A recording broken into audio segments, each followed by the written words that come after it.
Boa noite, sejam bem-vindos a mais um podcast da Unicecal. Hoje, continuando dando sequência ao nosso quadro Religiões. Estamos aqui com o Sheikh Tiago, praticante da religião Islã. Seja bem-vindo, Tiago. Obrigado. Bismillahirrahmanirrahim. Em nome de Deus, clemente e misericordioso. Que a paz e a bênção de Deus esteja contigo, com todos os nossos ouvintes. Agradeço o convite, Para quem não me conhece, meu nome é Tiago, sou o divulgador islâmico aqui da cidade de Ponta Grossa. E estamos aqui para resolver, tentar sanar as dúvidas, qualquer coisa que tiver a respeito da religião islâmica. A religião islâmica hoje no Brasil ainda é um pouco desconhecida. Muitas pessoas têm uma visão totalmente diferente do que é religião e do que vocês praticam. Então, para começarmos a falar da sua religião, você poderia nos explicar o que é a religião islã e o que vocês praticam, no que vocês acreditam? Sim. Islã significa total submissão à vontade de Deus. Ou seja, você entregar a tua vida à adoração unicamente, exclusivamente a Deus. E também o Islã é uma palavra que deriva de uma palavra que chama salam, que quer dizer paz. Então, a religião de paz. A religião do Islã hoje é uma das maiores religiões do mundo, Esses dias até estava vendo um comentário de um sheikh lá, já chegou ao número de 2 bilhões de muçulmanos no mundo todo. Então é uma religião que ela está crescendo bastante também. Então é uma religião de paz, de submissão a Deus, como eu disse a você. E a gente adora unicamente, exclusivamente a Deus, Mas nós chamamos a Deus de Allah, que é o modo de a gente dizer em árabe, Não que Allah seja o Deus dos muçulmanos, o Deus dos árabes, isso aqui como dizem, Porque inclusive os cristãos que moram na Arábia Saudita, que tem cristão lá também, eles se referem a Deus Allah. Na Bíblia também, se você pegar uma Bíblia escrita em árabe, onde está escrito Deus, vai estar escrito Allah. Então Allah é a forma de dizer Deus em árabe, Assim como no inglês God, no espanhol Deus, Então o modo que a gente se refere a Deus, Allah, Allah, se traduzir ao pé da letra, quer dizer o único Deus verdadeiro. Então é somente a Ele que nós adoramos e seguimos. Então o muçulmano ele adora unicamente, exclusivamente a Deus, obedece todos os seus mandamentos através do Alcorão Sagrado e da Sunna do profeta Muhammad sallallahu alaihi wasallam, que a paz e a bênção de Deus esteja com ele e todos os profetas. E também o muçulmano, ele, além de fazer essa adoração a Allah subhanahu wa ta'ala, Deus louvado seja ele o Altíssimo, ele segue os ensinamentos deixados por todos os mensageiros de Deus, Desde o primeiro para nós foi Adão, até o último que foi Muhammad sallallahu alaihi wasallam, e os mais famosos deles como Adão, Noé, Abraão, Moisés, Davi, Salomão e Jesus, filho de Maria, que a paz e a bênção de Deus esteja sobre ele. Então o muçulmano ele crê em Deus, crê nos mensageiros, crê nos anjos, crê também nos livros sagrados que foram revelados através dos mensageiros para a humanidade, como o Torá, que foi dado ao profeta Moisés, alaihi salam, que a paz e a bênção de Deus esteja sobre ele, como também o Injil, que foi o Evangelho, que foi dado a Jesus, filho de Maria, que a paz e a bênção de Deus esteja sobre ele, e o último livro revelado por Deus, que foi o Alcorão Sagrado, que foi dado ao profeta Muhammad sallallahu alaihi wasallam, que esse é o livro que nós muçulmanos seguimos eles através de orientação do que é a palavra de Deus para nós. Então o muçulmano ele crê nos livros, crê também na predestinação, que é o do bem e do mal, que tanto as coisas boas quanto as coisas ruins vêm de Deus para nós. As coisas boas vêm como uma bênção e as coisas ruins podem vir como um teste ou até mesmo como um castigo já nessa vida por alguma coisa que a gente fez de errado. E também cremos no dia da ressurreição, um dia que todo mundo vai ser ressuscitado e que o paraíso e o inferno também são uma realidade para nós também. Essa é a crença básica assim, do muçulmano, que a gente fala que é os 6 pilares da fé. Esses 6 pilares da fé é a Shahada, que a gente fala, que é dar o testemunho que não existe outra divindade além de Deus, ou seja, você vai adorar unicamente, exclusivamente a Deus. A crença nos anjos, a crença nos livros, a crença nos mensageiros, todos eles, sem fazer distinção de nenhum deles. A crença no mensageiro, a crença na predestinação e a crença no dia do juízo, o dia da ressurreição. Essa é a crença básica do muçulmano também. Entendo. E o Alcorão é um livro famoso que muita gente conhece, pode não ter lido, mas já ouviu falar. Ele seria como a Bíblia? Tem diferenças? O que seria o Alcorão em si? O Alcorão ele é um livro que foi revelado pelo anjo Gabriel para o profeta Muhammad sallallahu alaihi wasallam, no qual ele tem todo o ensinamento da vida do muçulmano. Todas as regras, todas as coisas que os muçulmanos seguem está nesse livro. Assim também como história de outros profetas, que também está incluso nesse livro. Então ele é um guia para a humanidade. Então ele é um livro que foi revelado por Deus, através do anjo Gabriel para o profeta Muhammad, no qual tem todo o ensinamento islâmico. Então o muçulmano ele baseia a sua vida sempre baseado no Alcorão E a segunda fonte também de estudo para o muçulmano seguir também é a Sunna do profeta Muhammad sallallahu alaihi wasallam. Então essas duas que eles vão seguir, é o Alcorão e a Sunna. A Sunna é tipo, tudo aquilo que o profeta fez, tudo aquilo que ele ensinou, está na Sunna do profeta, né? Então existem relatos lá, tipo, escrito, né? Foi marcado tudo certinho, o que o profeta disse, o que ele fez, como que ele agiu em determinada situação, né? O que pode, o que não pode. Inclusive a explicação também do Sagrado Alcorão está na Sunna do profeta Muhammad. Então o muçulmano ele não pode ler um versículo do Alcorão e dar a interpretação dele ao belo prazer dele. Ele não pode fazer isso. Ele tem que ver se essa interpretação que ele está tendo está de acordo com a Sunna. Porque na Sunna está a explicação do Alcorão. Então se estiver de acordo, ele pode fazer ou pode deixar de lado. Porque às vezes também ali tem lei que proíbe você de fazer alguma coisa e tem lei que permite você fazer alguma coisa. Então o Alcorão é um livro divino que é uma orientação para o muçulmano, é um guia para a vida do muçulmano. Entendo. E um assunto que eu acho que ficou muito em alta foi com relação ao 11 de setembro, ao qual muitas pessoas associaram a figura do muçulmano como terrorista, algo, vamos dizer assim, ruim na visão deles. Como que esse atentado mudou, tipo, a vida de vocês na hora que as pessoas enxergam e descobrem que vocês são muçulmanos? E qual é a sua opinião com relação a essa opinião delas de serem terroristas, já sem conversar antes, e as ações praticadas no dia 11 de setembro? Assim, para começo de conversa, essas ações que foram praticadas são totalmente fora do Islã. O Islã não aceita em hipótese alguma qualquer ato de agressão contra qualquer ser vivo. Um mosquitinho que estiver no chão ali que você deixa de maltratar ele, já é uma benção para você. Então você não pode maltratar nada, nenhuma planta você não pode maltratar, quanto mais um ser humano. Como Allah subhanahu wa ta'ala também diz no Corão Sagrado, que aquele que tirar a vida de uma pessoa inocente sem uma justa causa, ele vai ser condenado no dia do juízo, como se tivesse assassinado toda a humanidade. E aquele que salvar uma alma inocente, ele será abençoado como se tivesse salvo toda a humanidade. Então o Islã é contra qualquer tipo de ato de agressão, essas coisas. Esse 11 de setembro também, quando aconteceu isso, ele, em várias partes do mundo, ele foi meio prejudicial também, porque as pessoas começaram a associar, né? Os muçulmanos, terrorista, né? Começaram a falar mal da religião. Já no Brasil ele foi em contrapartida isso daí, né? Porque enquanto o Jornal Nacional estava lá descendo a lenha nos muçulmanos, né? Era 20 minutos ali descendo a lenha, em contrapartida a novela das 8 estava passando a novela do clone. Aí tava lá os muçulmanos dançando, cantando, pulando, né? Caiu uma caixinha de fósforo no chão, já saía Jade dançando lá, né? Então as pessoas viam os muçulmanos tudo felizes, mashallah, os conselhos do tio Ali, que bonito, né? E lá na TV, lá, isso, aquilo. Então aqui no Brasil foi um pouco mais calmo, né? Teve uns momentos em que foram críticos para alguns muçulmanos, né? Que sofreram alguns ataques de tipo racismo religioso, né? Mas foi pouco e não foi tão grave como para fora também, né? Mas graças a Deus aqui foi até tranquilo por causa disso. Mas os muçulmanos veem isso daí como um ato de agressão contra o ser humano, né? Eles repudia totalmente esse ato que foi feito para aquelas pessoas, né? E a gente não acredita tanto que foi a parte do muçulmano, né? Porque antes disso daí ninguém sabia quem que era o tal Osama Bin Laden, né? Nenhum muçulmano sabia. Quem foi falar do Osama Bin Laden, quem foi falar do Al-Qaeda, foi a própria CNN, né? Ele que divulgou, mas isso, na verdade, os muçulmanos já deviam saber já, porque um líder dos muçulmanos que eles falavam, né? Mas é um cara que não nos representa. E ele também nunca assumiu também que foi ele que fez aqueles atentados. Se você pegar os vídeos, para quem entende árabe e ver lá o que ele está falando, ele está falando que não foi ele. Que ele não tem nada a ver com aquilo. Foram feitas umas tradução ali na tarjinha ali, mas tudo errado. Mas se você pegar uma pessoa que entende, que vê aquele áudio, ele vê que ele não confessa que foi ele. Então foi, sei lá o que foi uma armação, o que foi, né? Porque se pensar para analisar também, quem pessoa que faz arquitetura vai estudar isso daí vai entender. Engenheiro também, os aviões batendo no prédio, vai derreter o aço, que é um aço grosso, grande, né? Vai derreter um prédio daquele tamanho e cair tudo. E depois até teve uma cena que saiu um cara do meio dos escombros lá com um passaporte inteiro. Achei um passaporte de um terrorista aqui, né?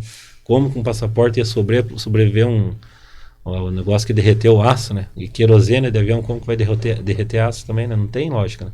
Então tem bastante coisa ali que é meio sem pé sem cabeça, né? Então, mas para a questão do islâmico, isso aí é totalmente repudiado, sabe? Nenhum muçulmano aceita, esse cara também não representa o Islã, porque como eu disse, o Islã é uma religião de paz, é uma religião que prega o respeito mútuo entre as pessoas, até entre os seres vivos também, tanto os animais, as plantas, tudo que você imaginar tem o seu devido respeito para com eles. Então, jamais um muçulmano ia fazer um ato desse daí, de crueldade, como foi esse, né? Que matou a pessoa lá, causou pânico, causou terror, né? E também, sem contar, tipo, a intolerância religiosa que tem, né? Porque o Islã ele já vinha sendo difamado antes também disso daí. Nos filmes, né? Por exemplo, sempre passava os filmes lá, os muçulmanos sempre eram os do mal, né? Os terroristas, que nem o filme do Rambo, coisa arada, né? É sempre do mal, né? Mas quando as pessoas vão ver realmente o que é o Islã, quando vão numa mesquita, eles veem outra coisa totalmente diferente, né? Não tem nada a ver com aquilo, então não bate com a realidade. E esse daí, como o Islã já era difamado, né? Aqui no Brasil também não foi diferente essa parte da difamação que aconteceu por causa do 11 de setembro, né? Mas em contrapartida teve pessoa que começou a ficar curioso. Ah, mas por que os muçulmanos fazem isso, né? Por que eles fizeram isso? Começaram a ir nas mesquitas. Foi a época que mais teve visita nas mesquitas no Brasil e no mundo também, foi depois desse 11 de setembro. E começaram a estudar a religião. E também foi uma das épocas que mais entrou pessoa na religião. Porque eles iam lá estudar e viam que não tem nada a ver com aquilo que eles estavam pregando, né? Então, ou seja, a TV fala uma coisa, mas a realidade é outra coisa bem diferente. E naquele tempo também, as pessoas eram sujeitas a apenas um canal só de televisão, né? Não tinha essa diversidade como a gente tem hoje, a pluralidade da internet, né? Você fazer que nem agora podcast, para você poder conhecer um pouquinho mais sobre os outros, né? Não só sobre o Islã, mas como outras religiões também, ou contra outros assuntos também, né? Que você pode estar conhecendo. Não tinha isso daí. Era só aquilo que estava passando ali, pronto. Então, se eles falavam que eles não prestavam, todo mundo ia julgar por aquilo. E se eles falassem que aquilo era bom, todo mundo ia julgar por aquilo. Então, é um pouquinho disso que aconteceu também com o Islã, né? Hoje é diferente. Hoje as pessoas já têm acesso melhor ao conhecimento, já podem ir direto na fonte, perguntar o que é, o que não é, o que pode, o que não pode, e entender um pouquinho melhor e ver realmente que a religião do Islã não tem nada a ver mesmo com qualquer ato de terrorismo, né? E como ficou manchado também, né?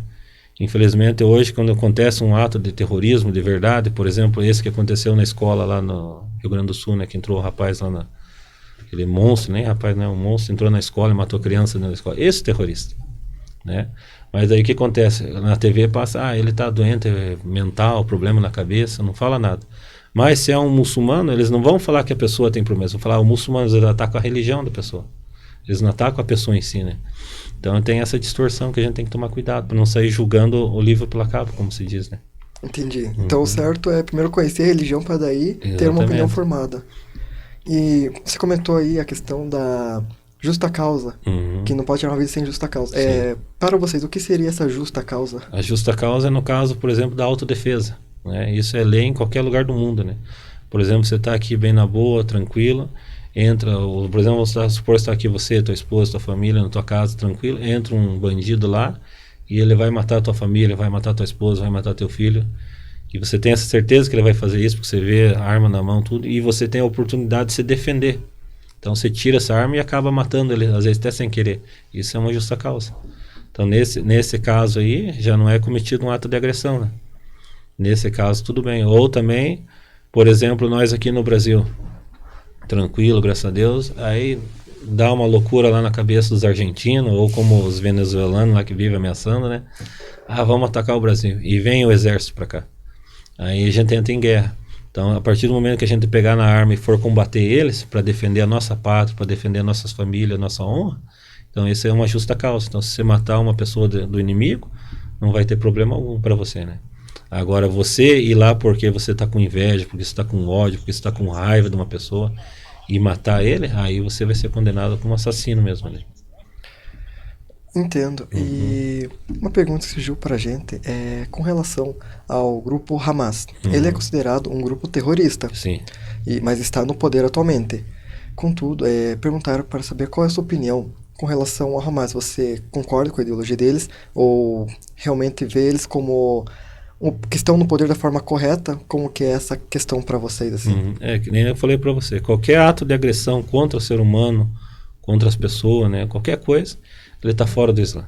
Se ele não estiver de acordo com o Corão e com a Sunna do profeta Muhammad sallallahu alaihi wasallam, ele está fora do Islã. Então a gente não aceita. Então a partir do momento que a pessoa se declara lá e sai matando, sai fazendo algazarra, bagunça, isso está fora do Islã. Todos os sábios islâmicos que tem, né, juristas também, tudo, eles são unânimes em dizer que qualquer pessoa que praticar qualquer ato de agressão contra o ser humano, ele está fora da religião. Então para nós não é aceitável isso daí, esse tipo de conduta, né? O que a gente aceita é a bondade, a paciência, a paz, né? Levar a harmonia entre as pessoas e não levar a discórdia, o ódio, a briga, esse tipo de coisa como eles fazem, né? Fazer ataque, jogar bomba, isso e aquilo, né? Isso para nós é totalmente fora da nossa religião. Entendo. Então, a religião de vocês não aceita o grupo Hamas como, vamos dizer, um líder, assim, né? Não representa isso. Entendo. E uma coisa que é muito em alta hoje em dia é a intolerância religiosa com religiões que não são tanto religiões cristãs, que são menos conhecidas. Você já sofreu algum tipo de intolerância religiosa ou conhece alguém que sofreu por conta da sua fé? Aqui no Brasil, eu em particular, assim, nunca sofri assim grave, né? Já antes eu tinha a barbona maior, mas eu tive que cortar. Daí me chamava Bin Laden, terrorista, né, coisas, mas eu levo na brincadeira, né? Porque eu sabe que a pessoa não conhece, não entende, né? Então eu não vou julgar ele.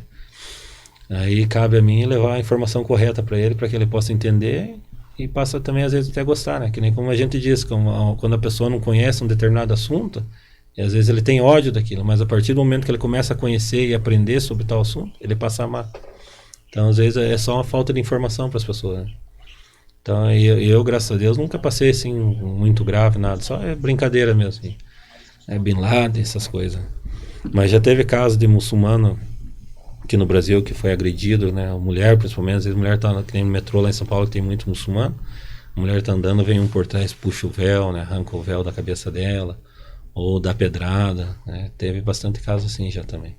Mas graças a Deus, eu, em particular, nunca sofri nada assim. Às vezes, por causa que eu sou grandão também, a pessoa ficou com medo, né? Já fica com medo de mexer ali, já não vai, né? Brincadeira. Aproveitando um pouco essa sua fala agora, que foi muito útil, com relação ao véu ali que você comentou, chegou uma pergunta com relação a isso. Como que é essa questão do patriarcado na religião de vocês? Porque muitas vezes é representado as mulheres usando os véus, mostrando que não pode mostrar muita parte do corpo, ali só aquela parte dos olhos, assim, né? Então, como que é essa questão do patriarcado na religião de vocês? Que nem eu já comentei com você, no Islã não tem esse de patriarcado, sabe? O que tem é aquele que detém mais conhecimento da religião. Então, aquele que tiver mais conhecimento, que for o mais sábio dentro da religião, ele é que vai comandar as orações, ele que vai dirigir a mesquita, né? No caso que a gente chama o sheikh, né? Sheikh em árabe, que se você trazer em português, quer dizer o mais velho, né? Ou o idoso, né? Porque antigamente, na época do profeta Muhammad sallallahu alaihi wasallam, existiam muitas tribos. Então, quando eles viajavam de uma tribo para outra, eles queriam saber quem que era o líder. O líder sempre era o mais velho, sempre era o mais sábio. Então, eles falavam, quem que é o sheikh daqui? Ah, fulano, cicrano. Então, o sheikh é sempre associado ao mais velho, aquele que detém mais conhecimento. Então, aí, com o passar do tempo, foi pegado isso na religião islâmica, né? E aquele que detinha mais conhecimento dentro da religião, ele passava a ser o sheikh, né? O líder religioso, como se fosse o pastor ou o padre. Né? Mas não tem essa hierarquia assim, né?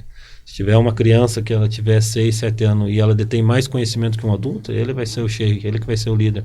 No caso, nas orações, você já viu alguma oração muçulmana rezando, fica todo mundo atrás e um na frente, ele, o mais velho ou o mais sábio vai ficar na frente, ou aquele que detém mais conhecimento do Sagrado Alcorão, ele vai poder ficar na frente. Então, por exemplo, na época do profeta Muhammad sallallahu alaihi wasallam, quando o Islã começou a crescer, as caravanas saíam de Meca e iam para outra cidade, e passava por uma cidade próxima a Meca lá, e tinha um piazinho de 9 anos de idade. Me fala acerca dos muçulmanos, o que está acontecendo lá naquela cidade, lá, quem que é aquele profeta, fala para mim, né? Aí os muçulmanos que passavam ali explicavam para ele, deixavam alguns versículos do Alcorão para ele, e ele foi estudando. Quando essa cidade dele se converteu ao Islã, se tornaram muçulmana, a cidade inteira, ele, aquela criança de 9 anos, era o mais sábio da cidade. Então todo mundo vinha perguntar para ele. Todo mundo pegava e perguntava o que era a respeito do Alcorão para ele, como que era a surata. E ele ficou o sheikh dessa cidade, né? Então o Islã ele valoriza o conhecimento, né? Aquele que detém mais conhecimento, ele é o que vai estar à frente da religião. E o conhecimento ele é uma obrigação para todo muçulmano, né? O profeta Muhammad sallallahu alaihi wasallam, que a paz e bênção de Deus esteja sobre ele, diz: o conhecimento é uma obrigação para todo muçulmano. Então o muçulmano tem que estudar, tem que sempre estar lendo alguma coisa, tem que estar buscando conhecimento. Também o profeta Muhammad sallallahu alaihi wasallam falou: o maior tesouro que existe nesse mundo é o conhecimento, e a chave para o conhecimento é a pergunta. Então sempre você vai lá, pergunta e pesquisa, veja o que é, para você poder aprender, para você poder falar. Entendo. E essa questão do sheikh, como que funciona para vocês elegerem um sheikh? Tipo, é a pessoa mais velha, a pessoa que tem mais conhecimento, ou é alguém que é mais influente dentro do grupo ali, que já tem um conhecimento maior e é eleito por um grupo ali? Como que funciona essa questão? Ele é eleito por causa do conhecimento que ele detém do Alcorão e da Sunna. né? Se ele é uma pessoa que entende bem do Alcorão, que ele entende bem da Sunna e da prática islâmica, ele vai ser o líder religioso, né, numa determinada mesquita. Às vezes ele é eleito também por as pessoas também. Às vezes acontece, ele sabe mais, então a partir de agora ele que vai ser o sheik da nossa comunidade, né? E acontece assim. E parte do véu que você tinha perguntado também, né? O hijab, que a gente chama, né, o véu islâmico, ele é uma ordem de Allah subhanahu wa ta'ala a fim de proteger a mulher. Porque mulher para nós é como se ela fosse um diamante. E o diamante não sai expondo para todo mundo, né? Senão vem o bandido e me pega. Então eu tenho que proteger ele. Então é uma forma de salvaguardar a mulher, de manter o respeito com ela, tudo. Allah subhanahu wa ta'ala, Deus louvado seja ele Altíssimo, ordenou que ela usasse o hijab, né, que cobrisse, mostrasse apenas o rosto, as mãos e os pés. Essas são as partes que podem aparecer, o resto tem que cobrir. Então é uma ordem de Deus quanto a vestimento. Do homem também, não pode usar roupa muito colada ou andar sem camisa também, tem essas regras também. E a parte do hijab também, você vê no exemplo dos cristãos, Maria, mãe de Jesus. Você nunca vai ver uma foto dela, uma imagem dela sem o véu. Ela sempre está de véu. Então isso já é uma prática que tinha antes, que Deus ordenava.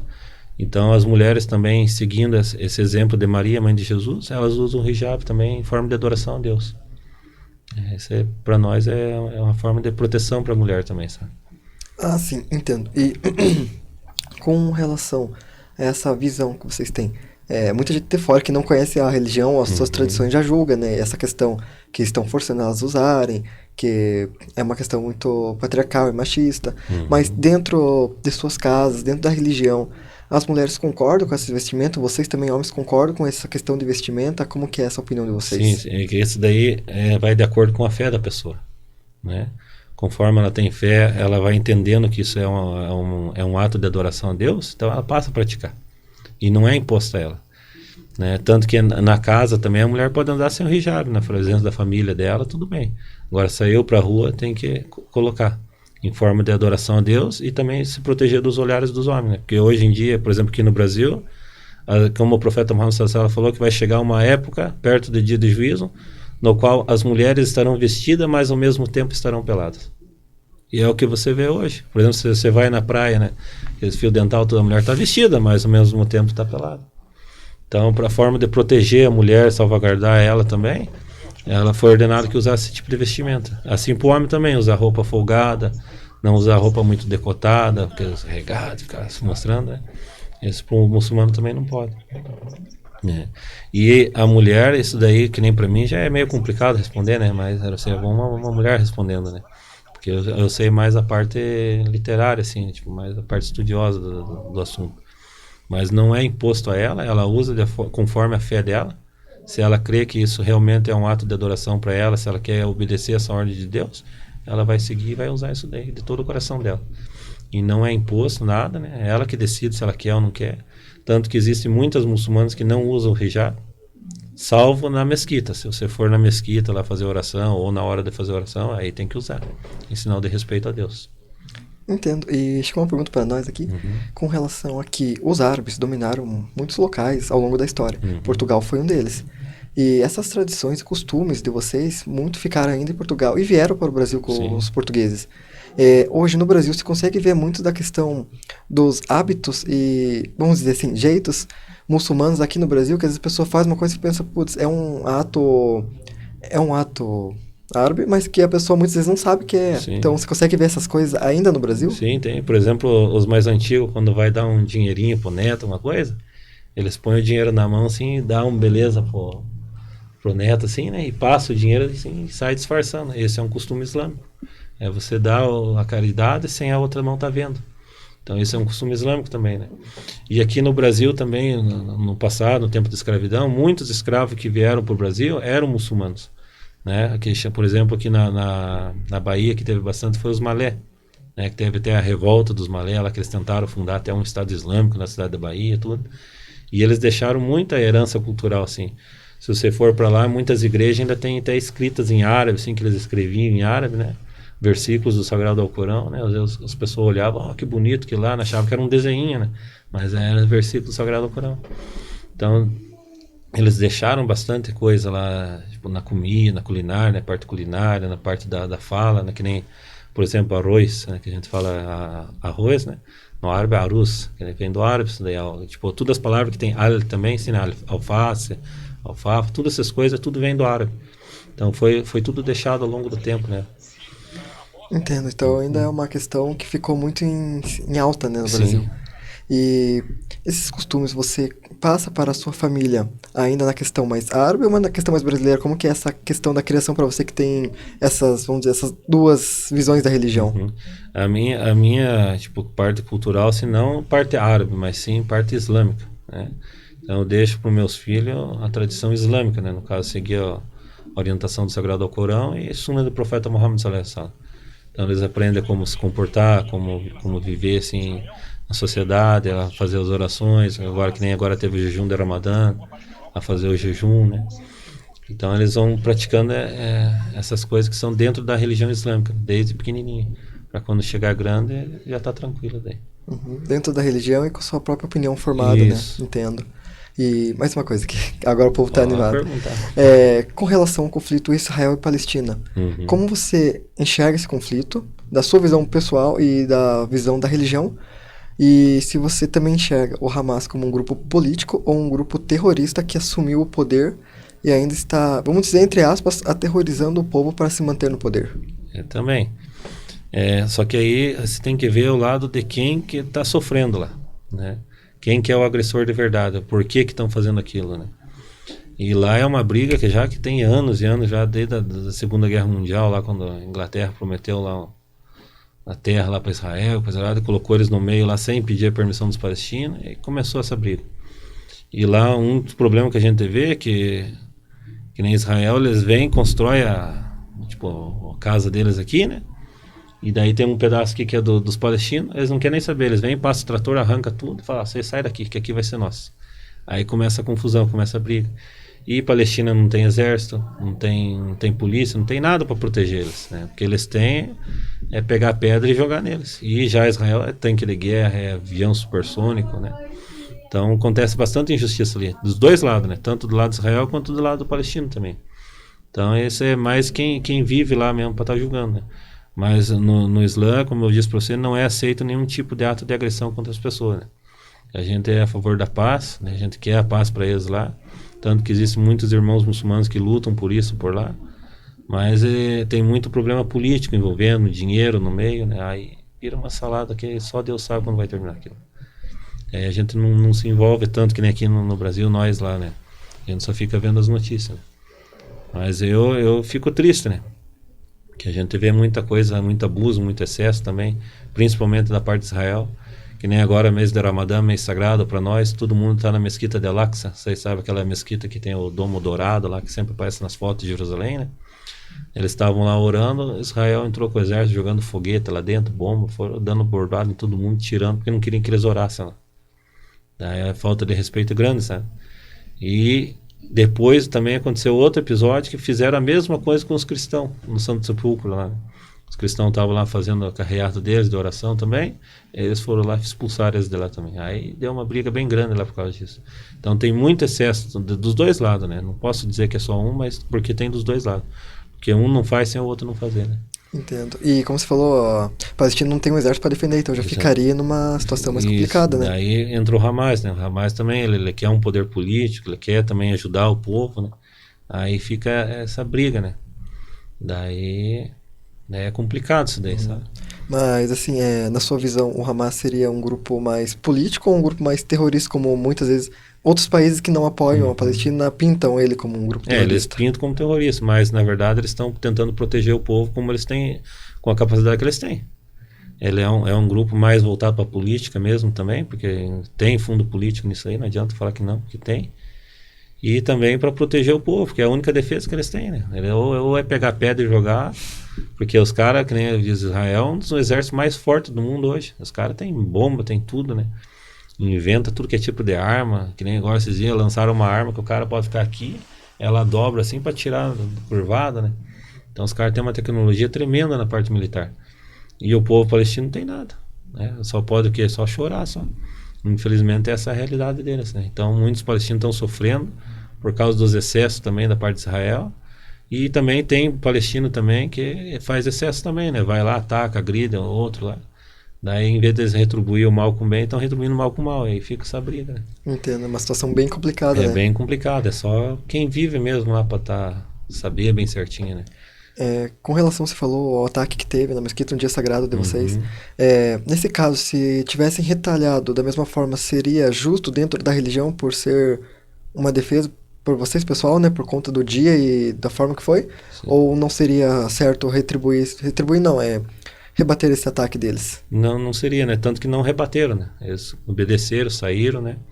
Porque tem um hadith do profeta Muhammad sallallahu alaihi wasallam também, que ele disse assim: retribua o mal com o bem, e aquele que nutria inimizade por ti tornar-se um bom amigo. Então a gente não deve repelir o ódio com mais ódio, sim, com mais bem, com mais paz, mais amor, né? Esse é o modo certo. Foi o que eles fizeram, eles deixaram eles lá brigar, saíram de perto, foram pro outro lado lá e oraram. Tanto que depois, quando eles viram que estava errado mesmo, aí no outro dia estava cheio, tanto muçulmano que tinha lá, que não tinha nem como eles entrar lá dentro. Então aí não precisou ninguém bater em ninguém, não precisou ninguém brigar com ninguém, tudo tranquilo, na paz. Mas da parte deles, eles cometeram excesso. Entendo. E você já foi pra lá pra ir numa mesquita lá, já como que é o ambiente, como que é o dia a dia das pessoas, é diferente do Brasil, como E que é bem essa... diferente, né? Eu, que nem eu falei para você, eu estudei no Instituto Latino-Americano de Estudos Islâmicos, o ILAI, que fica em Maringá, e tive a oportunidade de fazer um intercâmbio no Kuwait, né? Então fui para lá estudar, aprender um pouco mais da religião e também da língua árabe. E nesse tempo que eu fiquei lá foi um aperto para mim, né? Porque aqui no Brasil, por exemplo, comida, né? A gente gosta de comer arroz e feijão. Lá não tem. Só tinha um arroz bem fininho. Você comia umas 3, 4 colheres daquele lá e não enchia a barriga. Aí o que me salvou lá um dia tinha um sheikh lá da Síria, que morou 10 anos aqui no Brasil, né? Aí ele casou com uma brasileira e foi morar lá, trabalhar no ministério do governo lá, sabe? Daí eu tava conversando com ele, eu tô aqui no Kuwait. Ele, da onde? Você tá no Kuwait? Eu falei, tô, aonde que você tá? Eu falei, tô aqui, Sulaibia, tudo.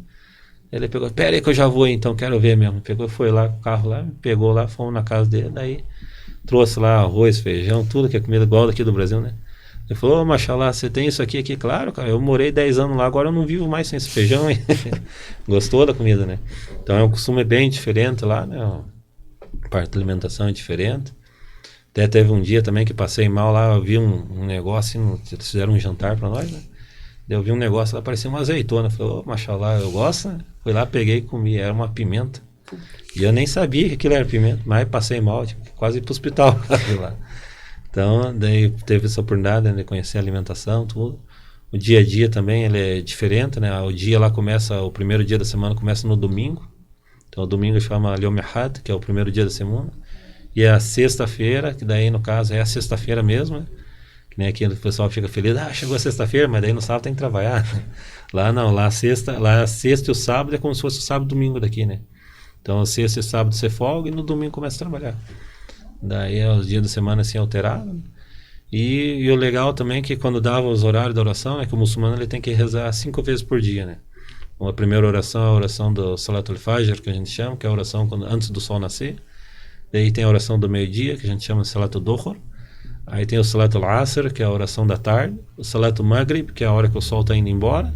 E o Salatul Isha, que é a oração da noite. Então dá esses horários, todas as esquinas tem uma mesquita lá. Aí toca o Azan, que é um chamado da oração, que a gente faz para chamar as pessoas para oração. Aí toca esse chamado, todo mundo começa a parar os carros, estacionar. Vai lá se lavar, que tem uma purificação que a gente faz antes da oração, que tem que se lavar. Entra para dentro da mesquita, faz oração, depois volta o dia a dia normal. Entendo. Que é assim o dia inteiro, né? Uma curiosidade que eu fiquei agora, por que vocês rezam 5 vezes ao dia?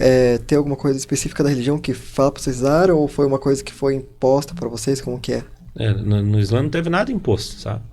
Foi tudo assim, foi revelado através do anjo Gabriel, profeta Muhammad sallallahu alaihi wasallam, né, por Deus. E teve um episódio que aconteceu, que foi, a gente chama de Miraj, que foi a ascensão do profeta Muhammad sallallahu alaihi wasallam aos céus. Veio o anjo Gabriel, tirou o profeta Muhammad sallallahu alaihi wasallam da cidade de Meca e viajou com ele na velocidade da luz, foi para a cidade da Palestina, em Jerusalém. Ele orou na mesquita de Al-Aqsa, e depois que ela fez essa oração lá, ele subiu aos céus. E lá nos céus ele recebeu essa ordem de fazer as 5 orações por dia. Aí depois ele veio, passou para o muçulmano, ensinou como fazer. E todo muçulmano pratica isso aí, que é obrigatório. Que no Islã também a gente tem que chama os pilares do Islã, né? Que são 5 pilares. Que o primeiro é a fé, que engloba aqueles 6 que eu expliquei no começo para você. Aí vem a oração, que são essas 5 orações diárias que o muçulmano tem que fazer todo santo dia, voltada à cidade sagrada de Meca. Aí depois disso vem o zakat. O zakat é como se fosse o dízimo, sabe? No cristianismo tem o dízimo, né? No Islã nós temos o zakat. O que é o zakat? É você pegar 2,5% do que você ganhou durante o ano todo, juntar esse dinheiro e doar para uma pessoa necessitada da sua comunidade. Então você vai ver algum vizinho que está passando fome, ou algum irmão teu, alguém assim, do teu convívio, do teu bairro ali, que esteja necessitado, e doa esse dinheiro para ele. Então esse é como se fosse o dízimo nosso, né? Tem um hadith muito bonito do profeta Muhammad sallallahu alaihi wasallam, que a paz e bênção de Deus seja sobre ele, que ele diz: não é crente aquele que se alimenta enquanto seu vizinho passa fome. Então às vezes as pessoas se acham crente ou bonzão, eu adoro a Deus, mas o vizinho dele do lado está ali passando fome, ele não é capaz de dar um prato de comida, não é capaz de dar um copo d'água, não é capaz de ajudar o próximo. Então não é crente aquele que se alimenta enquanto seu vizinho passa fome. Então é uma forma também de estimular a riqueza entre os muçulmanos, a dividir, né, ter um equilíbrio na sociedade. E daí foi estipulado esse o zakat. E depois do zakat também tem o jejum de Ramadã, né, que ele consiste em fazer um jejum todo ano no mês de Ramadã, que é o 9º mês do calendário islâmico. Aí faz um jejum desde a hora que o sol nasce até a hora que o sol se põe. Nesse período você não pode comer nada, nem pôr água na boca, nada. E se esforçar na prática do bem, se esforçar na prática das orações, fazer as orações. E depois, quando chega 6 horas, 7 horas, eles podem quebrar o jejum, pode ter a vida normal novamente. Então esse é o jejum do Ramadã. E por último o Hajj, que é a peregrinação à cidade sagrada de Meca. Pelo menos uma vez na vida toda, e qualquer muçulmano tem que ir para a cidade sagrada, desde que ele tenha condição também, né, para ir lá visitar a cidade sagrada de Meca. Esses são os 5 pilares do Islã, né? Entendo. E uma coisa que eu fiquei curioso, porque tanto eu como muitas pessoas já ouviram falar do Ramadã, mas ninguém sabe exatamente o que é. Então, o que seria em si o Ramadã?